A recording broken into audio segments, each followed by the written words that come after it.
Notre Dame football was gifted some tough injury news over the weekend with Jordan Botelho. Let's talk about the latest there and why this past offseason has me second guessing some decisions that were made transfer portal wise. Ryan Roberts from A to Z Sports breaking down everything Notre Dame football. Folks, unfortunately, tough break over the weekend to Notre Dame redshirt senior defensive end Jordan Botelho, who was already coming back from a season-ending knee injury early in the 2024 season.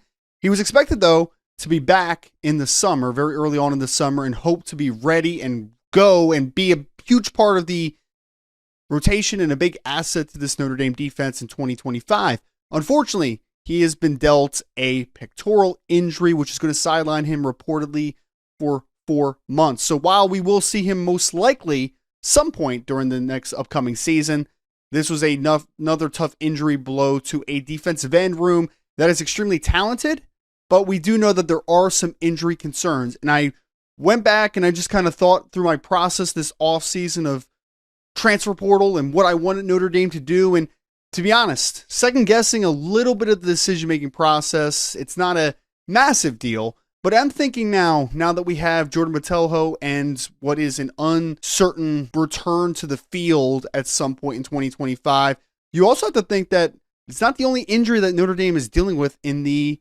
defensive end room, in the edge group. And that is obviously Boubacar Traore, who is coming back from a knee injury as well. And I remember thinking back to this offseason because you do have some talented defensive ends. I mean, you got Bryce Young, you got Joshua Burnham, you have Junior Tuihalamaka, you have Logan Thomas, although he still needs to get his weight up to be able to play a high volume of snaps.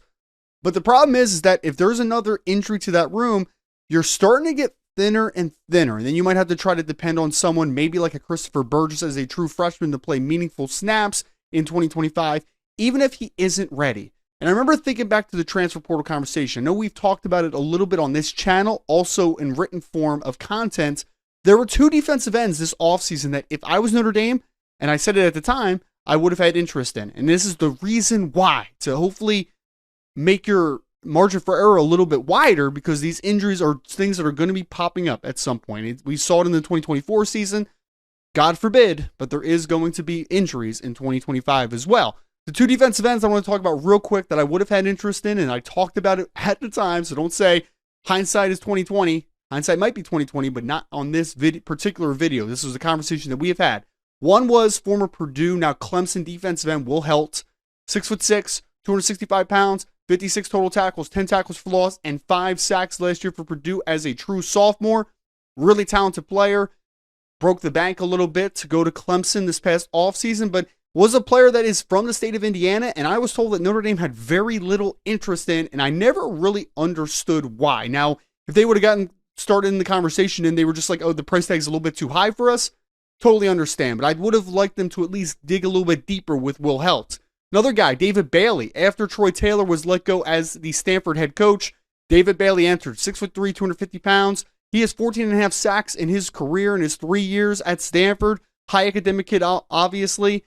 Went down to Texas Tech, and that just seems like a little bit of a waste of talent for a team that might go 9-3, maybe competes for a Big 12 championship game, but he might have been potentially Notre Dame's best pass rusher, just pure pass rusher. Not saying best all-around defensive end, but pass rush would have been a huge help there. Now that I'm kind of looking back at it too, the one other position that I'm having a little bit of a tough time with, because I think that it's in a similar wave of just conversation, is defensive end is obviously going to potentially get a little bit thinner now with Botelho out.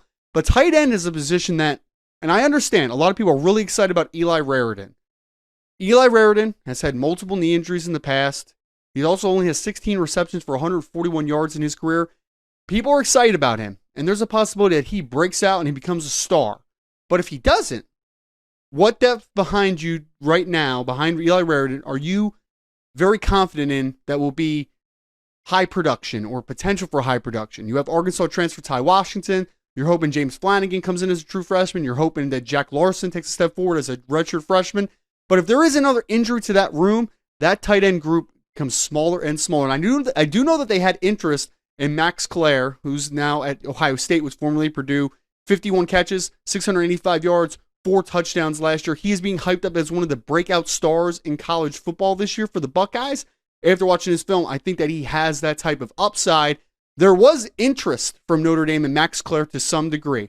Now, I think that there were promises that wanted to be made on that side. And I'm not just talking about NIL. I'm talking about playing time and starting opportunities. Might have been something that I would have considered a little bit heavier, because I dream of a room now that would have potentially Max Clair and Eli Raridan, because I do think there was a lot of interest for Clair for Notre Dame, but not a team that necessarily that pushed hard for Max Clair. So just thinking about this, guys, again, this isn't the end of the world, but thinking back to it, retrospect in mind, do you wish that Notre Dame maybe would have went after one of these transfer portal defensive ends? Would you like them to go for a Max Clair at tight end? Put it in the comments right now. Make sure to hit that like button and subscribe to the channel on your way out. And as always, go Irish.